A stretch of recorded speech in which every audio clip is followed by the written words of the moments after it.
نحمده ونصلي على رسوله الكريم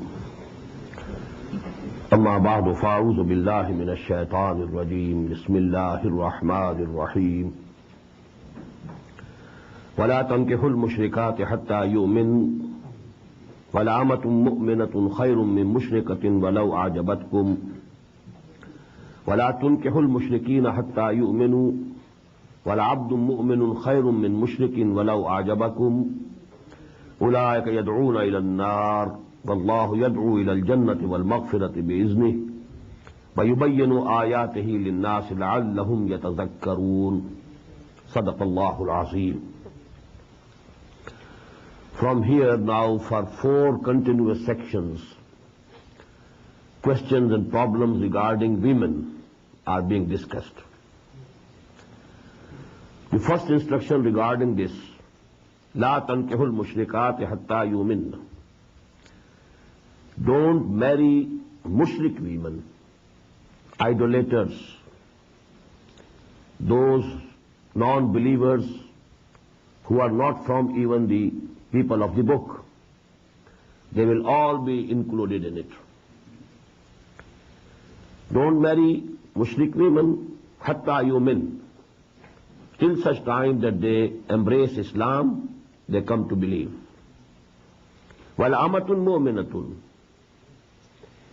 And definitely, even a slave girl, if she is a mu'min, if she is a Muslim, khairun min mushrikatin, is better than a mushrik free woman.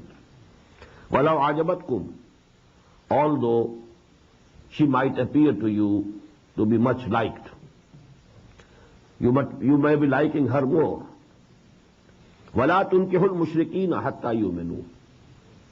And don't give away your women in marriage to any mushrik man till such time that he embraces Islam, he becomes a believer.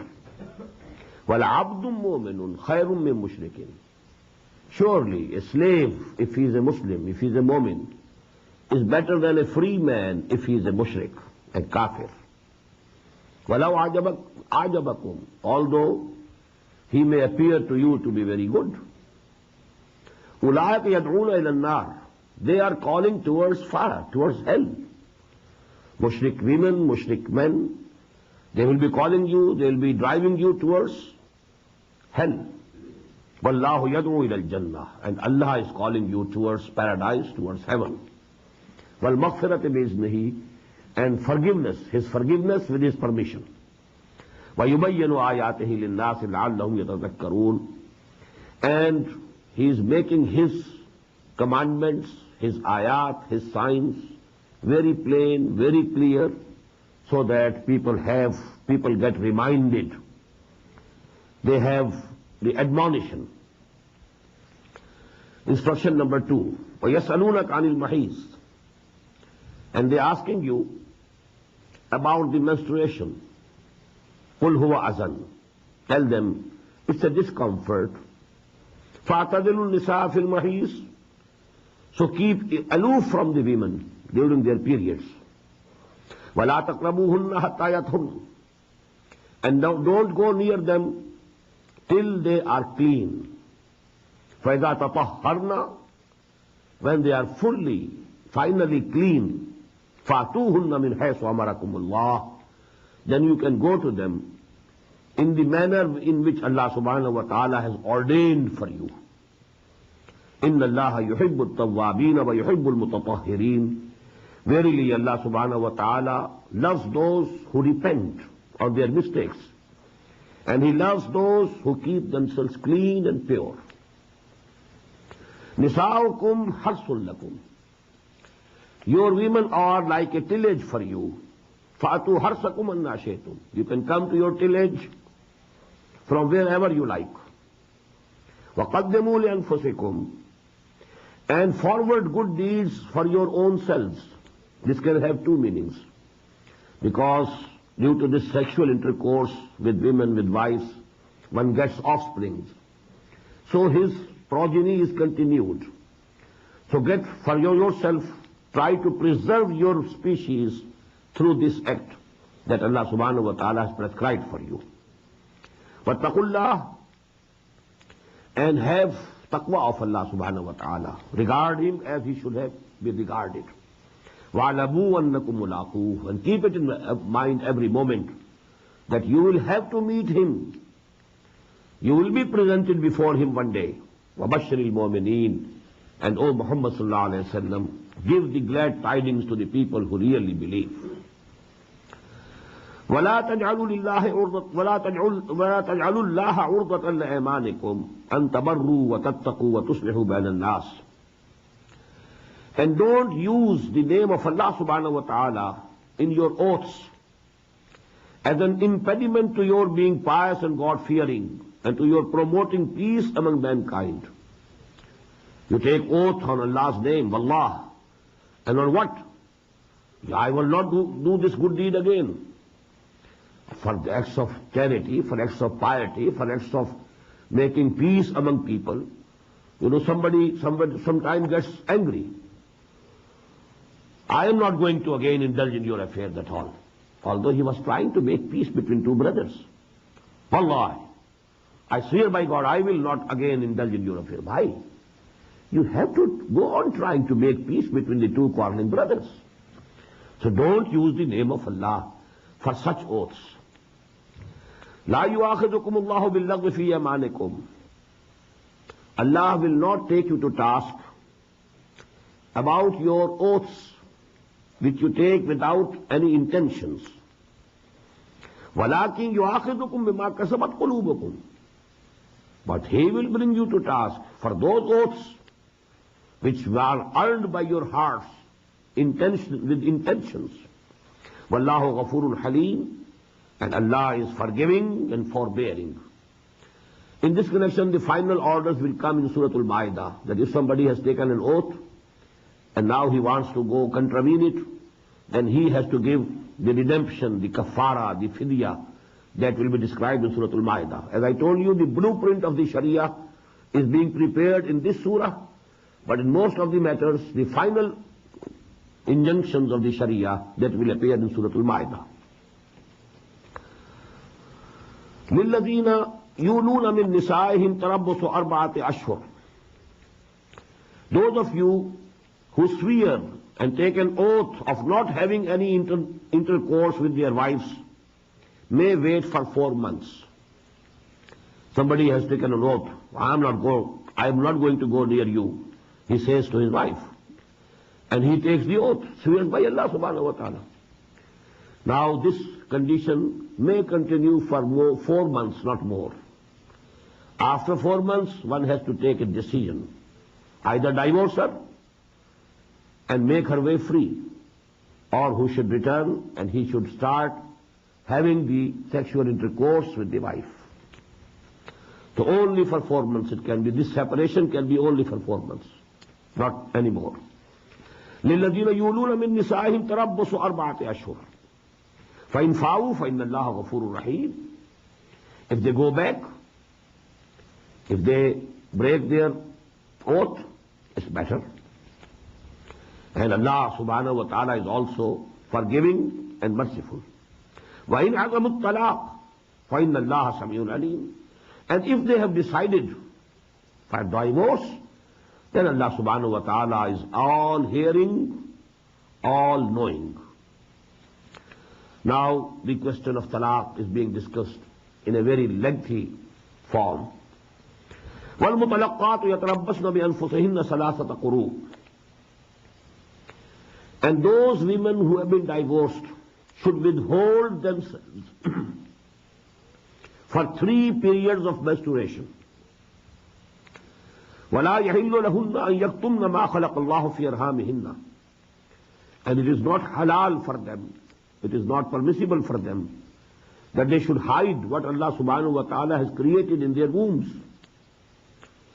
If there is some pregnancy, they must disclose at the time of divorce, so that it is known that this son or daughter belongs to her husband who has divorced her. So this should be clear absolutely. إِن كُنَّ يُؤْمِنَّ بِاللَّهِ وَالْيَوْمِ الْآخِرِ. If they really believe in Allah and the last day. If they have real belief in Allah and the last day, then they shouldn't hide or conceal whatever Allah subhanahu wa ta'ala has created in their wombs. وَبَعُولَتُهُنَّ أَحَقُّ بِرَدِّهِنَّ فِي ذَلِكَ إِنْ أَرَادُوا إِصْلَاحًا. And their husbands have more right and authority to take them back during this period if they want to make things clear and better. If they want reconciliation. During this period, which is called iddah, one person has given one divorce to his wife. Now that wife has to wait for 3 months, 3 periods. During this time, if the husband has decided to take her back, he can take her back. He has more authorized. The wife cannot refuse. He has the authority. أَحَقُّ بِرَدِّهِنَّ. He is more powerful. He has the right to take her back. فِي ذَلِكَ. During this period of their iddah, in aradu islaha, if they really desire reconciliation. وَلَهُنَّ مِثْلُ الَّذِي عَلَيْهِنَّ بِالْمَعْرُوفِ. Now these words have been translated in 2 ways. Lahunna, for them, that is the women, for the women also are rights, just as there are rights over them of the men. You know, this is a very tricky question. In this marriage, what are the rights of a woman, wife? What are the rights of husband, the man? Are they absolutely equal? This is the philosophy of the modern civilization. They are all absolutely equal. If the husband can divorce, wife can also divorce. Equal authority of divorcing has been given in this present civilization to men and women. In Islam it's not so. There's a difference. So actually this ayah has been translated, although by many, that the rights of women are absolutely equal to the rights of men. وَلَهُنَّ, and for them are the rights مِثْلُ الَّذِي عَلَيْهِنَّ, absolutely like those which are on them for the husbands. The women have, the wives have right over the husband, just like those rights which the husbands have over the wives. This is one way of translating these words. وَلَهُنَّ مِثْلُ الَّذِي عَلَيْهِنَّ بِالْمَعْرُوفِ. The other is, for the women there are rights which are proportionate to the responsibilities put on them. And this is more scientific, and this is more rationally, logically connected, compatible with the whole family system of Islam. Islam puts certain responsibilities upon the husband, certain responsibilities upon the wife. Now rights always go parallel to the responsibilities. If the responsibilities are more, rights should be more. If the responsibilities are less, rights should also be less. Hence actually what these words mean are, lahunna, they have the rights, mislul ladhi alayhinna, which are proportionate to the duties that have been put on their shoulders. I agree with this second translation. Lahunna mislul ladhi alayhinna bil ma'ruf wa lirrijali alayhinna daraja. But even if you take the first translation, again Allah subhanahu wa ta'ala has made it clear, and for men over the women there is a degree of authority. وَلَهُوَ لِلرِّجَالِ عَلَيْهِنَّ دَرَجَةٌ. There is one daraja, one degree that the men have over women. وَاللَّهُ عَزِيزٌ حَكِيمٌ. This thing will be discussed now in detail in Surah An-Nisa. Here, as I told you, the basic directive principles, basic philosophical ideas, they are being given. And the preliminary instructions are being given. But this thing will develop into a full legal system in Surah An-Nisa and then finally in Surah Al-Ma'idah. At-talaqu marratan. Divorce can be twice. فَإِمْسَاكٌ بِمَعْرُوفٍ أَوْ تَصْرِيحٌ بِإِحْسَانٍ. After that, one has to decide whether to retain the wife with honor or to release her with kindness. After 2, if one gives third also, then he cannot take back. That is talaq-e-mughallas. But up till that time that there are only 2 divorces, So there is a choice that he can retain the wife. If during the period of iddah, there is no need of another fresh nikah. But if the period of iddah has been completed, now they will have to have a fresh nikah. But they can have it if the divorces are only 2 up till now. If it is the 3rd one, then they cannot marry again. It will come later on, inshallah. الطلاق مرتان فإمساك بمعروف وتصريح بإحسان. Divorce is twice. After that, either a retention with honor or a release with honor. ولا يحل لكم أن تأخذوا مما آتيتموهن شيئا. And it is not permissible for you that you take back from them what you have given them. What mahr and what dowry has been given, you cannot take on divorce. You cannot get it back. إلا أن يخاف أن لا يقيم حدود الله. Except if they think and if they fear that they cannot maintain the limits of the law of the Sharia. فإن خفتم أن لا يقيم حدود الله. If they fear they cannot maintain the limits of the law of Allah. فلا جناح عليهما. There is no sin, there will be no sin on both of them. فيما افتدت به, wherewith she gets her freedom. If she says, if she says, I am ready to forego half of my mahr, you release me, this is called khula. The woman, the wife can get khula. She cannot give talaq. She can get khula. And in khula, she might have to forego half of the mahr. Maybe the husband says no. She might have to forego full her mahr. But there, in that case, the husband, he doesn't want to give divorce. It's the wife who is demanding divorce. In that case, the husband has the authority to demand that my mahr that I paid to you should be returned, either in toto or in half. تِلْكَ حُدُودُ اللَّهِ فَلَا تَعْتَدُوهَا. These are the limits prescribed by Allah subhanahu wa ta'ala. Don't transgress them. Here just remember, we found the words, تِلْكَ حُدُودُ اللَّهِ فَلَا تَقْرَبُوهَا. While we were discussing, the ayat of the 23rd section regarding Psalm, تِلْكَ حُدُودُ اللَّهِ فَلَا تَقْرَبُوهَا. I told at that time that at certain places the wordings are تِلْكَ حُدُودُ اللَّهِ فَلَا تَعْتَدُوهَا. These are the limits of Allah subhanahu wa ta'ala prescribed by Him, so don't transgress them. وَمَنْ يَتَعَدَّ حُدُودَ اللَّهِ. And whosoever transgresses the limits of Allah subhanahu wa ta'ala, فَأُولَٰئِكَ هُمُ الظَّالِمُونَ. So verily they are the evildoers. فَإِن طَلَّقَهَا فَلَا تَحِلُّ لَهُ مِنْ بَعْدُ حَتَّى تَنْكِحَ زَوْجًا غَيْرَهُ. And now if he divorces her for the 3rd time, الطلاق مرتان, that was the previous ayah. Now if for the 3rd time he has also divorced, فَإِن طَلَّقَهَا فَلَا تَحِلُّ لَهُ. Now she will not be permissible in marriage. She will not be lawful for him. فَلَا تَحِلُّ لَهُ مِنْ بَعْدِ. After this, حَتَّى تَنْكِحَ زَوْجًا غَيْرَهُ. Till such time that she marries another husband. فَإِن طَلَّقَهَا. And now if the other husband, now if he also gives divorce, فَلَا جُنَاحَ عَلَيْهِمَا. Now there will be no sin if they compromise again. فَجُنَاحَ عَلَيْهِمَا أَن يَتَرَاجَعَا. If those two again get into the marriage contract. إِن ظَنَّا أَن يُقِيمَا حُدُودَ اللَّهِ. If they think that now they can maintain the limits of the law of the Sharia. وَتِلْكَ حُدُودُ اللَّهِ يُبَيِّنُهَا لِقَوْمٍ يَعْلَمُونَ. And these are the limits of Allah subhanahu wa ta'ala. He is making them very clear for those people who know. وَإِذَا طَلَّقْتُمُ النِّسَاءَ فَبَلَغْنَ أَجَلَهُنَّ فَأَمْسِكُوهُنَّ بِمَعْرُوفٍ أَوْ سَرِّحُوهُنَّ بِمَعْرُوفٍ. And if you have divorces your women, your wives, and they have completed the period of iddah, 3 periods, 3 menstrual periods. Now, فَأَمْسِكُوهُنَّ. Now is the time to decide. If it is not the 3rd divorce, it is the 1st or the 2nd divorce. It is the time finally to decide. فَأَمْسِكُوهُنَّ بِمَعْرُوفٍ. Either retain them in a noble way, أَوْ سَرِّحُوهُنَّ بِمَعْرُوفٍ. Or let them go and let them release them with kindness.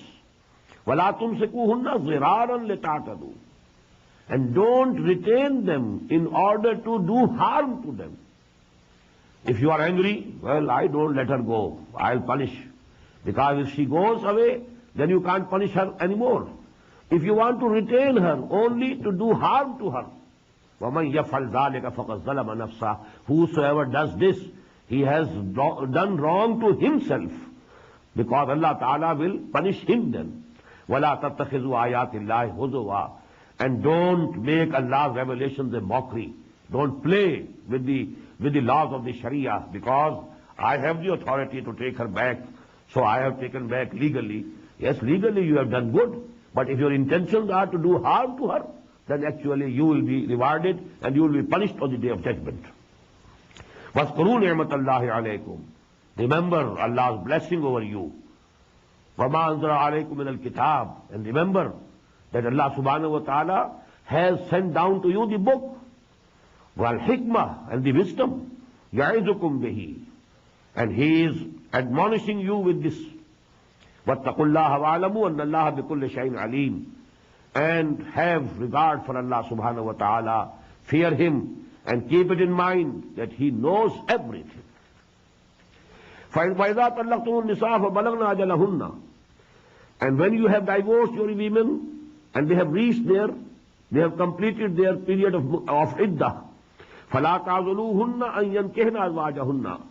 So don't stop them from marrying their own husbands. Now, for example, if somebody has divorced your daughter, and now, because it is the only first or the second divorce, and now the husband, he wants to take her back, you said no. So this has also been, the Muslims have been not permitted to do it. You don't come in the way. If the husband wants to take her back, if the wife is also ready to go back to that husband, but don't come in their way. Because out of your pride and haughtiness, why did he divorce? And this is not permissible. فَلَا تَعْذُلُوهُنَّ أَن يَنْكِحْنَ أَزْوَاجَهُنَّ إِذَا تَرَاضَوْا بَيْنَهُمْ. If they can agree among themselves, if they are ready to remarry. I told you, after the completion of the iddah, there should be a fresh marriage. Within the period of iddah, the husband can take without a fresh marriage. But after that period has been completed, now there has to be a fresh marriage. But now if the parents or the brothers or the relatives of the woman, they come in the way, we won't allow this marriage, this is wrong. ذَلِكَ يُوعَظُ بِهِ مَنْ كَانَ مِنْكُمْ يُؤْمِنُ بِاللَّهِ وَالْيَوْمِ الْآخِرِ. These advices are being given to those of you who really believe in Allah and the last day. Because if you don't believe, then all these advices are useless. You won't pay heed to them. ذَلِكَ يُوعَظُ بِهِ مَنْ كَانَ مِنْكُمْ يُؤْمِنُ بِاللَّهِ وَالْيَوْمِ الْآخِرِ. Only those of you will be able to avail of all these advices and admonitions who have real faith in Allah and the last day. ذَلِكُمْ أَزْكَى لَكُمْ وَأَطْهَرُ. This is more decent for you and more pure for you. وَاللَّهُ يَعْلَمُ وَأَنْتُمْ لَا تَعْلَمُونَ. Allah knows and you don't know. وَالْوَالِدَاتُ يُرْضِعْنَ أَوْلَادَهُنَّ حَوْلَيْنِ كَامِلَيْنِ. And mothers should suckle their offsprings for 2 complete years. لِمَنْ أَرَادَ أَنْ يُتِمَّ الرَّضَاعَةَ. For whom wants to complete that suckling. وَعَلَى الْمَوْلُودِ لَهُ. And on the father is the responsibility, رِزْقُهُنَّ وَكِسْوَتُهُنَّ, to provide for their feeding and their clothing, بِالْمَعْرُوفِ, in the proper way. If you have divorced the wife, but there is a child who is suckling, you can say to your divorced wife, you have to keep this child with you and suckle your milk, and I will provide you with your feeding and your clothing. The father is responsible. لا تكلف نفس إلا وسعها. No one is burdened save according to his capacity. لا تضار والدة بولدها. No mother should be harmed due to her offspring. ولا مولود له بولده. In the same way, no father should be harmed due to his offspring. وعلى الوارث مثله. And the responsibility of a person will be transmitted to his heir also. ذلك فإن أرادا فصالا. If the parents, they decide that the weaning of the child, that mother will not suckle him or her. وإن أرادا فصالا عن تراضٍ منهما وتشاور. By mutual consultation they decide. فلا جناح عليهما. then also there is no sin on both of them. وَإِنْ أَرَدْتُمْ أَن تَسْتَرْضِعُوا, if you want to have foster suckling, أَوْلَادَكُمْ, for your sons and daughters, فَلَا جُنَاحَ عَلَيْكُمْ إِذَا سَلَّمْتُمْ مَا آتَيْتُمْ بِالْمَعْرُوفِ. There is no sin on you, you can do it. It is also permissible to have foster suckling from some other woman. But when you have given to the real mother what you had decided to give it. وَاتَّقُوا اللَّهَ وَاعْلَمُوا أَنَّ اللَّهَ بِمَا تَعْمَلُونَ بَصِيرٌ. And have regard of Allah, fear Allah, and keep it in mind that whatever you are doing, Allah is seeing it. وَالَّذِينَ يُتَوَفَّوْنَ مِنْكُمْ وَيَذَرُونَ أَزْوَاجًا يَتَرَبَّصْنَ بِأَنفُسِهِنَّ أَرْبَعَةَ أَشْهُرٍ وَعَشْرًا. Now these were the rules regarding the wives who were divorced. Now about the widowed women, what should happen to them? وَالَّذِينَ يُتَوَفَّوْنَ مِنْكُمْ. And those of you who die, وَيَذَرُونَ أَزْوَاجًا, and they have left behind them wives. يَتَرَبَّصْنَ بِأَنفُسِهِنَّ أَرْبَعَةَ أَشْهُرٍ وَعَشْرًا. Those widowed wives should withhold themselves for 4 months and 10 days. فَإِذَا بَلَغْنَ أَجَلَهُنَّ, and when they have completed this period, فَلَا جُنَاحَ عَلَيْكُمْ فِي مَا فَعَلْنَ فِي أَنفُسِهِنَّ. Then now it is no responsibility of yours about what they do about their own selves. بِالْمَعْرُوفِ, but it should be in a reasonable way. Known methods of this society. وَاللَّهُ بِمَا تَعْمَلُونَ خَبِيرٌ. And whatsoever you are doing, Allah knows them. وَلَا جُنَاحَ عَلَيْكُمْ فِي مَا عَرَّضْتُمْ بِهِ مِنْ خِطْبَةِ النِّسَاءِ.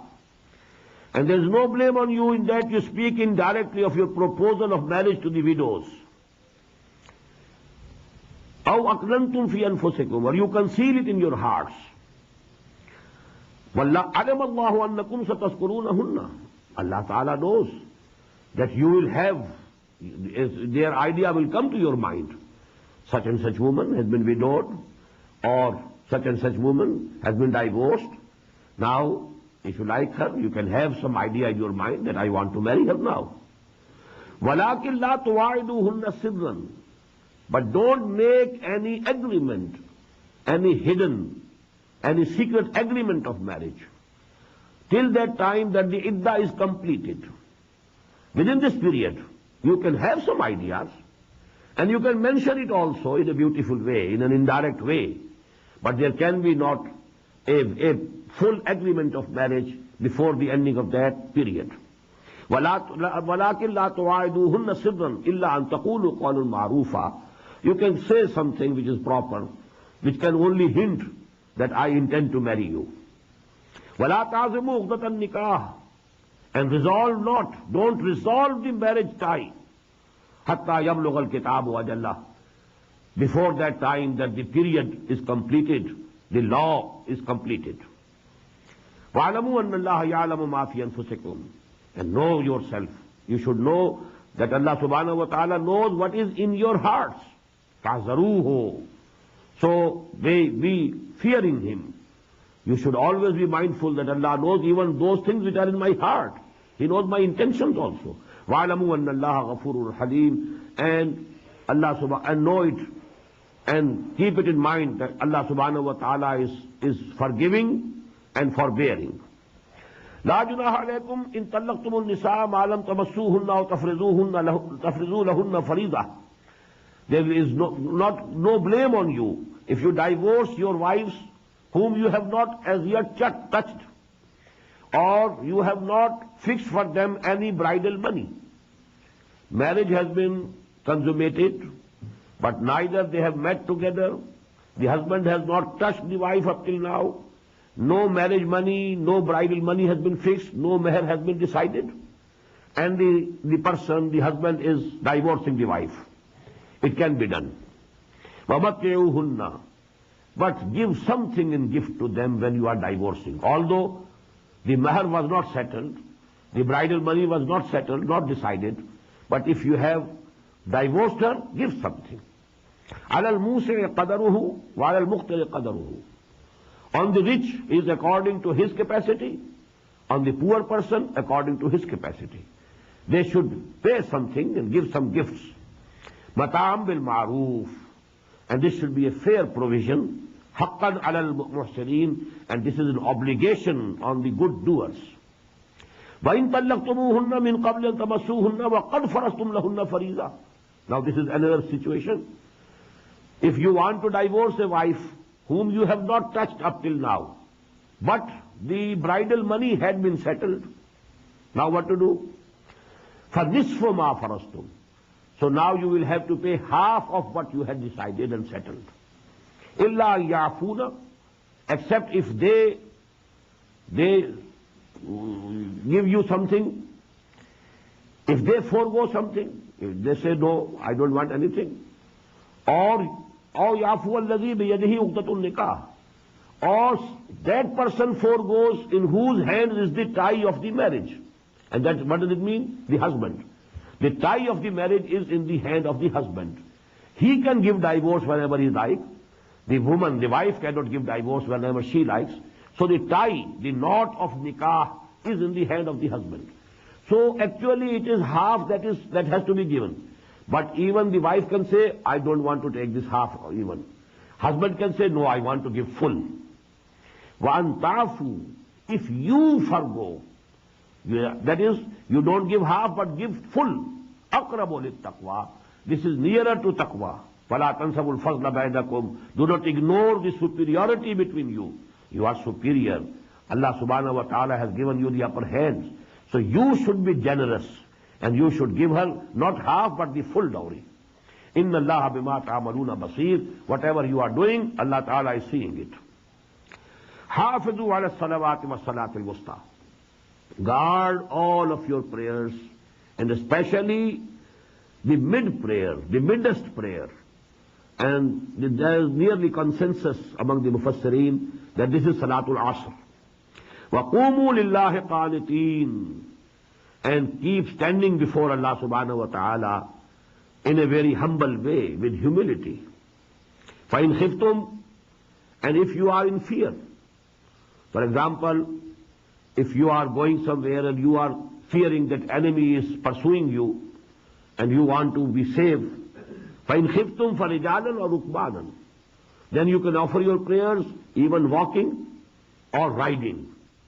If there is no time that you can get down and then you can say the prayer in the usual manner, then when you are walking you can say your prayer. If you are riding over camels or horses, you can say your prayers on that. But if there is danger, if there is khawf, this is called Salatul Khawf. فَإِنْ خِفْتُمْ فَرِجَالًا وَرُكْبَانًا فَإِذَا أَمِنْتُمْ فَاذْكُرُوا اللَّهَ كَمَا عَلَّمَكُمْ مَا لَمْ تَكُونُوا تَعْلَمُونَ. When you are in peace and security, now you remember Allah subhanahu wa ta'ala as He has taught you. مَا لَمْ تَكُونُوا تَعْلَمُونَ, which you didn't know before. Now, how Allah subhanahu wa ta'ala has taught us?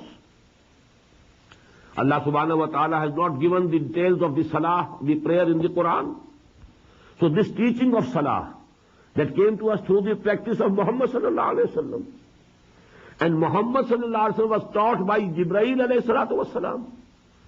So actually this method of salah has been taught to us through firstly Jibreel and then Muhammad sallallahu alayhi wa sallam. That is why the Prophet has said, Sallu kama ra'aytumuni usalli. You should pray just as you see me praying. So we have to copy. There can be differences regarding the traditions. But you know, one thing should be agreed upon by each Muslim if he is a real mu'min. We have to pray just as the Prophet ﷺ used to pray. But now regarding the Sunnah, whether this is proved or not, whether this hadith is more strong and this hadith is less strong, that is actually for the jurists and the fuqaha and the people who are knowledgeable about hadith and Sunnah, they will decide. But the argument would come from the Sunnah of the Prophet sallallahu alaihi wasallam. وَالَّذِينَ يَتَوَفَّوْنَ مِنْكُمْ وَيَذَرُونَ أَزْوَاجًا وَصِيَّةً لِأَزْوَاجِهِمْ مَتَاعًا إِلَى الْحَوْلِ غَيْرَ إِخْرَاجٍ. And those of you who die and they leave behind them wives, they should leave a bequest in favor of their wives that for 1 year they should be provided. You know, actually we people can't appreciate these problems. Usually we people belonging to Indo-Pakistan subcontinent especially, we have only one mother. Usually people marry only one wife. So the mother, for the heirs, she is the mother, not the wife of the father only. She is their own mother. So the feelings are different. But perhaps one person has 10 wives. That used to be there in the days of the Jahiliyyah. Even in Islam there could be 4 wives. Now one is the mother. The rest of the 3 are only the wives of your father. So for them, there should have been a bequest. There should have been something decided by the person who has died. That for them, there should be a bequest. وَالَّذِينَ يُتَوَفَّوْنَ مِنْكُمْ وَيَذَرُونَ أَزْوَاجًا وَصِيَّةً لِأَزْوَاجِهِمْ مَتَاعًا إِلَى الْحَوْلِ غَيْرَ إِخْرَاجٍ. At least for 1 year they should be provided for food, for their clothing, and they shouldn't be turned out of the houses of the deceased person for at least 1 year. فَإِنْ خَرَجْنَا فَلَا جُنَاحَ عَلَيْكُمْ فِي مَا فَعَلْنَ فِي أَنفُسِهِنَّ. But if they themselves go out, if they decide to marry, for example, have a new marriage, then it's none of your business to obstruct their way. فَإِنْ خَرَجْنَا فَلَا جُنَاحَ عَلَيْكُمْ فِي مَا فَعَلْنَ فِي أَنفُسِهِنَّ. Whatever they want to do for themselves, you have no business to stop them. مِن مَعْرُوف, although this should be in the known way, according to the fair manner of the society. Wallahu Azizul Hakim. Allah is almighty, He is all wise. وَلِلْمُطَلَّقَاتِ مَتَاعٌ بِالْمَعْرُوفِ حَقًّا عَلَى الْمُتَّقِينَ. In the same way, this was the discussion about the widows. وَالَّذِينَ يُتَوَفَّوْنَ وَلِلْمُطَلَّقَاتِ مَتَاعٌ بِالْمَعْرُوفِ. In the same way, for the divorced women also, there should be some provision. And this is a duty on muttaqeen, people who are muttaqi, who are God-fearing.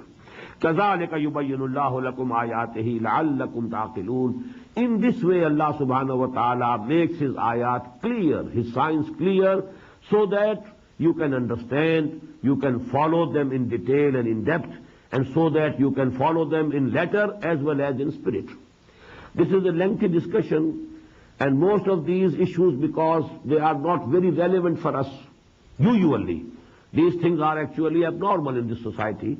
But these are very important things, and note it. 4 sections, full 4 sections are devoted to these problems. The most important point that you should infer is that in Islamic social system, maximum emphasis has been put on this social family life, the relationship between wife and husband. The main idea is that this family life should be strong. The institution of family should be strong. And because the institution family should be strong, there should be one person at the head, at the top. One should be the head of the family, and that cannot be both. Both wife and husband can't be equal. There must be some inequality. You must have one at the top. You can have a managing director, and you can have 20 directors, but you can't have 2 managing directors. There can be 1 chairman, but there can be so many deputy chairmen, and there can only be 1 president. You can have so many deputy presidents, vice presidents. So in the institution of family, the husband has been given the upper hand. He can divorce. The wife cannot divorce. Wife can get divorce from the husband, and it is called khula. And she has to forego certain part of her dowry money, the bridal money that was paid to her. Some part she will have to forego if she wants to get khula from the husband. So this is definitely unequal. Actually, as men, as human beings, men and women are absolutely equal. No difference between them. But when they are wife and husband, they are unequal. Now husband has the upper hand. وَلِلْرِجَالِ عَلَيْهِنَّ دَرَجَةً. For men, there is a superiority, a degree of superiority over them. And this will be discussed, as I told you, in Surah Al-Nisa. الرِّجَالُ قَوَّامُونَ عَلَى النِّسَاءِ. That will come more clear and more obvious there in Surah Al-Nisa, inshallah. أَلَمْ تَرَ إِلَى الَّذِينَ خَرَجُوا مِنْ دِيَارِهِمْ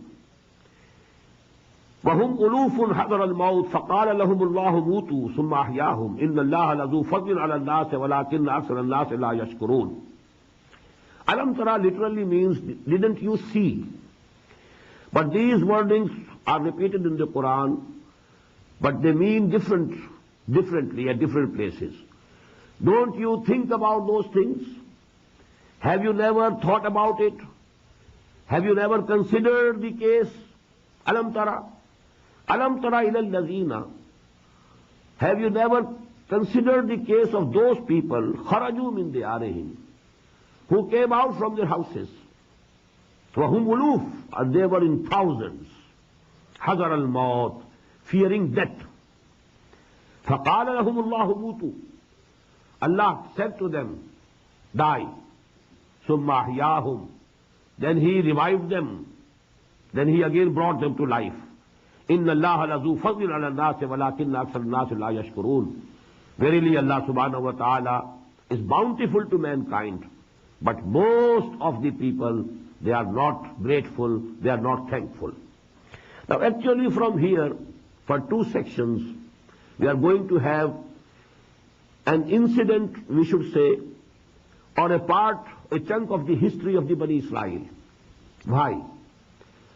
Actually now, when this Surah Al-Baqarah was being revealed, time was nearing for the Battle of Badr. There was going to be, as I told you, this Surah was revealed just after Hijrah, but before the Battle of Badr. During these nearly 16, 17 months, this Surah was revealed bit by bit.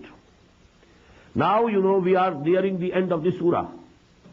And in the same way, you must imagine that the time of the Battle of Badr was coming nearer and nearer.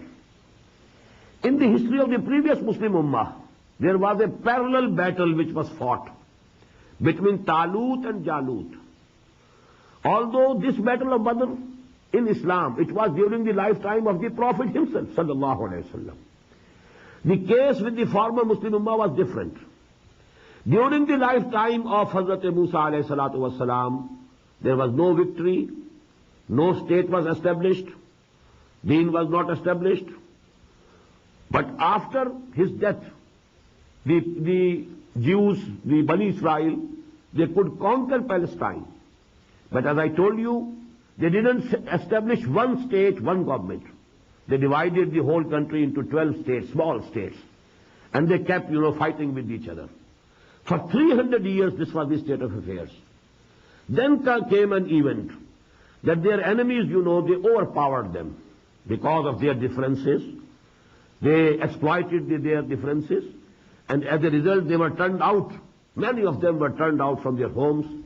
And then they requested the Prophet of that time, Hazrat Samuel alayhi salatu wasalam, you appoint for us a king, a military leader, so that we join our forces together, the 12 tribes, under one banner, under one king, under one military leader, under one commander, and so that we can fight our enemies. Then there happened that battle of Talut and Jalut, and with that battle actually started their period of which we call the golden period of the Jewish history. That is the days of Talut alayhi salam, and then Dawood alayhi salam, and then Sulaiman alayhi salam. They go to make nearly 100 years. And that is the golden history, golden period of the total history of the Jews of Bani Israel. Now that battle of Talut and Jalut is going to be discussed. But before discussing that battle, this incident is given, and about this, you know, there is no detail available in any Sahih Hadith. What does this ayah mean? Maybe it was some miracle, just as the miracles were there. About the Bani Israel, we have been reading the miracle throughout this surah. They were killed and then they were revived. And then, you know, they were put to death and then again they were revived. These things have been happening. So maybe it happened sometimes in the history of Bani Israel, but we can't say what was that event, when it happened, what were the details. They are not available. Maybe that some of them, they fled from their homes in fear of death. Then Allah subhanahu wa ta'ala put them to death, then revived them to show them that life and death is in the hands of Allah subhanahu wa ta'ala. You can't get life and you can't preserve life by fleeing from death. You must face death. You must face the enemy in the battlefield. Don't flee away. Don't run away, because you can die. There also, while you are running away from battlefield, you can die. So that might be the case. But one of the Mufassirin, maybe the others also, the modern Mufassirin, has given a rational explanation of this event also. And he says, and he is Maulana Maududi, rahimahullah, he says that this incident is referring to that event of their history when, you know, after Exodus, Bani Israel were required to fight against the Canaanites and conquer Palestine. And Moses alayhi salatu wasalam was himself leading them till that time. But the whole of the nation refused to go to war against the Canaanites. That event also will come in detail in Surah Al-Ma'idah. So to that actually Allah subhanahu wa ta'ala in allegorical terms, he is referring to this matter in these words, because then Allah subhanahu wa ta'ala gave them a punishment. إنهم يتيهون في الأرض 40 سنة إنها محرمة عليهم 40 سنة يتيهون في الأرض. Had they not shown this cowardice, that they have refused to go to war against the enemies of Allah, they would have been given the control of this country at this very moment. Allah subhanahu wa ta'ala would have given them this country at this very moment. But because of their cowardice, their refusal to go to war, now this land has been made forbidden for them. إِنَّهَا مُحَرَّمَةٌ عَلَيْهِمْ 40 سَنَةً for 40 years. They will go on, keep on wandering in this desert for 40 years. During those 40 years, all the people, all the Bani Israel who had come from Egypt, who were born and raised up in slavery, they died. Hazrat Musa alayhi salam also died. Hazrat Harun alayhi salam also died. All that generation died. And now a new generation, which was born in this desert, in free atmosphere, this generation came up. And then they fought against the enemies, and then they conquered and entered Palestine. So that may be allegorically, these words are being used. Mutu, that is, the old generation died. Summa ahyahum, as if that nation was revived through a new generation that was born and brought up in the desert in free atmosphere. This is the explanation that Maulana Maududi has given. And I tend to agree with him, although, you know, because, you know, this is something, it doesn't fit wholly in the words of the ayah. But I think this is the nearest explanation that at least I have known up till this date. Wallahu alam. أَلَمْ تَرَ إِلَى الَّذِينَ خَرَجُوا مِنْ دِيَارِهِمْ وَهُمْ أُلُوفٌ حَذَرَ الْمَوْتِ فَقَالَ لَهُمُ اللَّهُ مُوتُوا. Didn't you see, didn't you think about the event of those people who came out of their houses fearing death?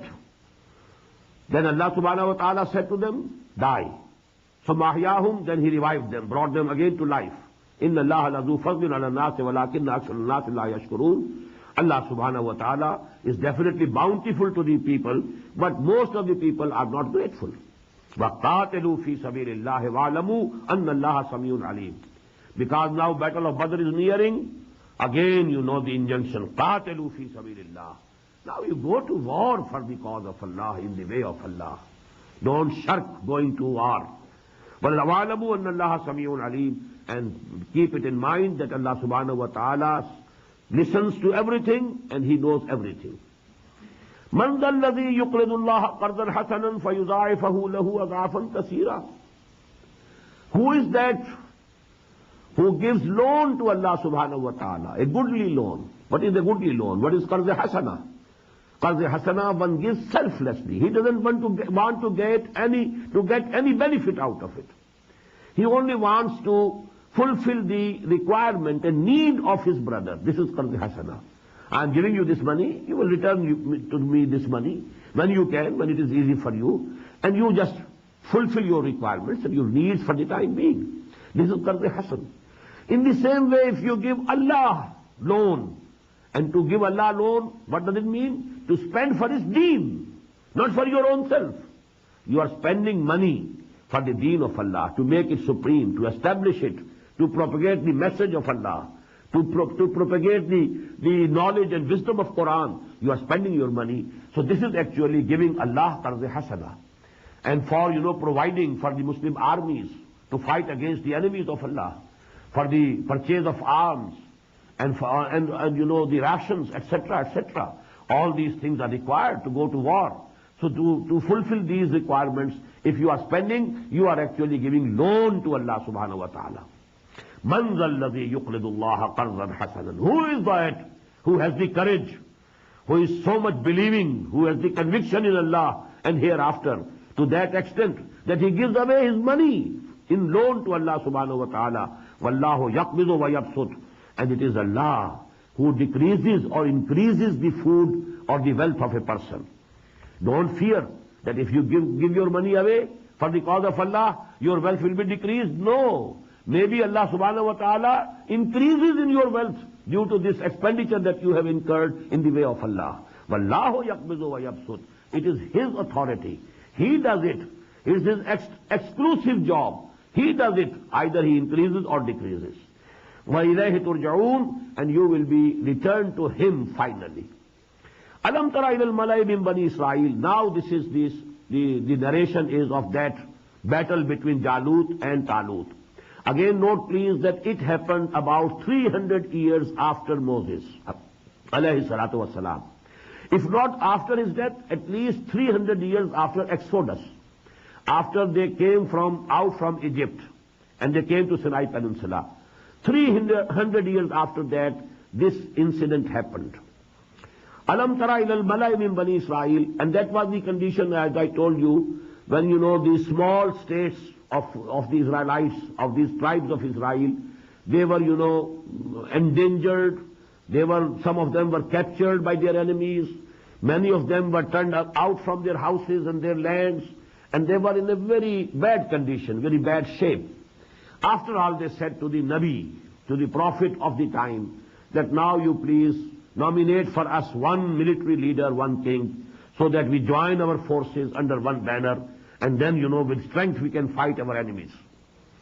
Alam tara ila al-malai min bani Israel min ba'de Musa. Did you never think about the chiefs of the tribes of Bani Israel, malai min bani Israel, min ba'de Musa, after Moses? Is qalu li nabiyyin lahum. When they said to the prophet, their prophet, and he was Samuel alayhi salatu wasalam. Samuel, you can find the book of Samuel in the Old Testament. Ub'as lana malikan. Now you nominate for us a king. And by that king, what is meant is the military leader, a commander. Nuqatil fi sabilillah, so that we can go to war for the cause of Allah. قال هل عسيتم إن كتب عليكم القتال ولا تقاتلوا.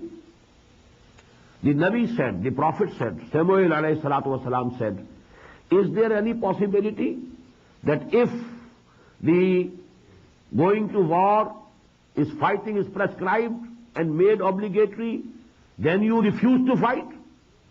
Is it also possible? You are very eager to go to fight, but when your fighting comes, it's a different affair.